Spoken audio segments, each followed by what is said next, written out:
และอย่างนี้ก็อันนี้ว่าไปเบิ่งภาพบรรยากาศเบื้องหลังการเก็บตัวของ Miss Asia Pacific International 2019 อยู่ที่ประเทศฟิลิปปินส์งานนี้น้องสาวเอริกลิกสยาไซสมพูของพวกเรานี่แหละตัวแทนจากประเทศลาวก็ได้เข้าร่วมส่วนภาพบรรยากาศจะเป็นยังไงเอาเป็นว่าไปติดตาม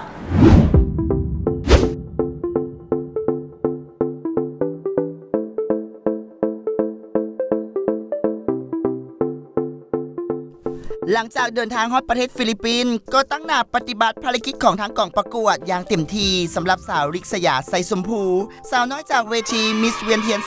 2019 ที่มีทั้งความงามความหนาหักตัวแทนสาวจากประเทศลาวเข้าร่วมประกวด Miss Asia Pacific International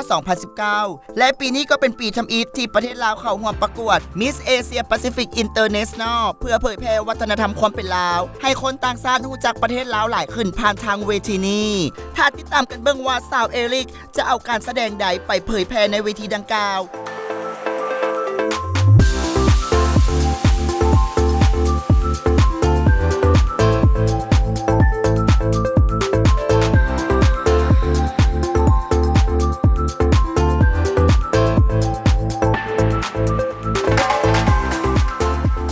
จังใดก็อย่าลืมร่วมช่วยให้กำลังใจการประกวดครั้งกับอีกของประเทศลาวทั้งเวที Miss Asia Pacific International 2019 ที่ประเทศฟิลิปปินส์ในวันที่ 9 ตุลา 2019 นี้จังใดทีมงาน Star TV ขอเป็นกำลังใจให้กันแล้วกันเด้อสาวริกสยา